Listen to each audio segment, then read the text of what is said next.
गजाननं गणपत्यं सेवितं कपितजम्बूफलचारुभक्षणं उमासुतं शोकविनाशकारकं नमामि विघ्नेश्वर पादपङ्कजं। कर्पूरगौरं करुणावतारं संसारसारं भुजगेन्द्रहारं सदा वसन्तं हृदयरविन्दे भवं भवामि सहितं नमामि।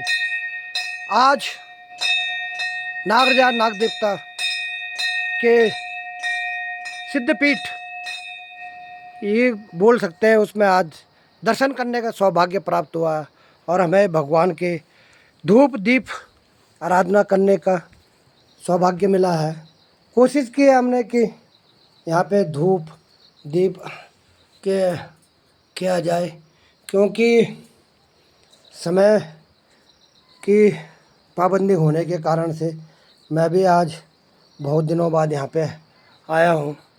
ये नागराजा नागदेवता भगवान की एक परंपरा है यहाँ पे, क्योंकि यहाँ का जो प्रसाद भोग वो है यहाँ पे गुड़ का प्रसाद, जिसको पहले ज़माने में भिल्ली बोलते थे, और पीतल की घंटी और चांदी का छत्र, ये यहाँ का मुख्य भोग और चढ़ावा है। ये जगह जगह आपको जो पीतल की घंटियाँ मंदिर के चारों तरफ दिखाई दे रहे हैं, ये सभी जो भक्तजन यहाँ पे आते हैं, गांव के हैं, हमारे बेटियां हैं, बहनें हैं, और जो भी हमारे दिशाएं जिनको हम बोलते हैं वो है, वो लोग आते हैं। और जब भी हम यहाँ पे 5 साल में, 3 साल में, 7 साल में पूजा आराधना करते हैं, तो उस टाइम में ये अपने अपनी श्रद्धा के अनुसार में ये पीतल की घंटियाँ अपनी अपनी मुराद पूरी होने के कारण से यहाँ पे मंदिर में लोग चढ़ावा करते हैं। ये सामने ग्राम सभा बंगर गाँव है और ये मेरी ग्राम सभा पाली है, जहाँ का कि ये कुल देव इष्ट देव का मंदिर है। और यहाँ पे लोग, जैसे मैं बार बार बताया है, कि अपने जीवन यापन करने के लिए बाहर चले गए हैं, और यहाँ पे कुछ लोग यहाँ गांव में रहते हैं। मकान तो हैं, परंतु गांव की जनसंख्या बहुत कम है। बारात घर भी है, धर्मशालाएं भी हैं, पंचायत घर भी, आंगन भी है, और लोगों के काफ़ी मकानों के ऊपर में अपना अपने हिसाब से उनका मेंटेनेंस कर रखा है। परंतु रोज़गार के लिए और जीवन यापन के कारण से लोग यहाँ से ज़्यादातर लोग बाहर विस्थापित हो गए हैं और कोशिश करते हैं अपने गांव आने के लिए, परंतु समय की और हालतों के कारण से लोग यहाँ पे कमी ही मात्रा में पहुँच पाते हैं। कई कई गांव तो गढ़वाल के अंदर में बंजर हो गए हैं।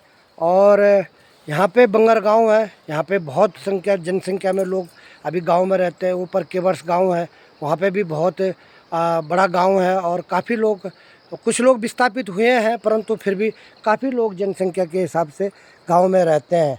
हमें भी आज यहाँ पे देवस्थान में आने का दर्शन करने का सौभाग्य मिला है।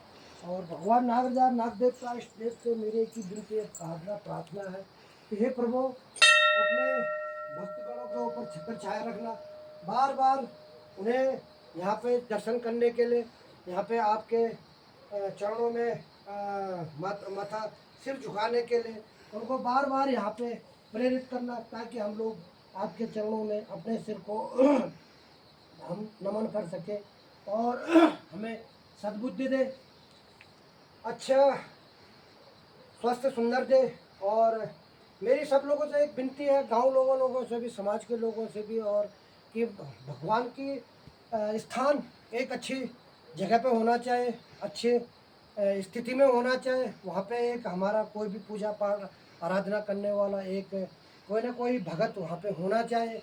हम लोग लाखों करोड़ों रुपए कमाते हैं और इन्हीं लोगों की छत्र छाया है, इन्हीं लोगों का आशीर्वाद है, इन्हीं देवगण का, हमारे पितरों का, हमारे देवताओं का, इन्हीं का आशीर्वाद है कि आज हम लोग जो यहाँ से पलायन किए, विस्थापित किए, मजबूरी है रोजगार के लिए, जीवन यापन के लिए, परंतु हमारा अपने इष्ट देव से भी और अपने पितृदेवों से भी एक विनती है, निवेदन है कि हमें एक सद्बुद्धि दे, सबके दिमाग में एक अच्छी विचार, एक भावना दे, ताकि हम लोग आपका एक अच्छा भव्य दिव्य मंदिर कहीं पे स्थापित कर सके और वहाँ पे एक कोई भी भक्तगण आपकी आराधना पूजा पाठ करने के लिए हम लोग किसी का आ सके या किसी को रख सके या कोई एक भक्तगण अपनी स्वेच्छा से वहाँ पे आराधना पूजा पाठ कर सके।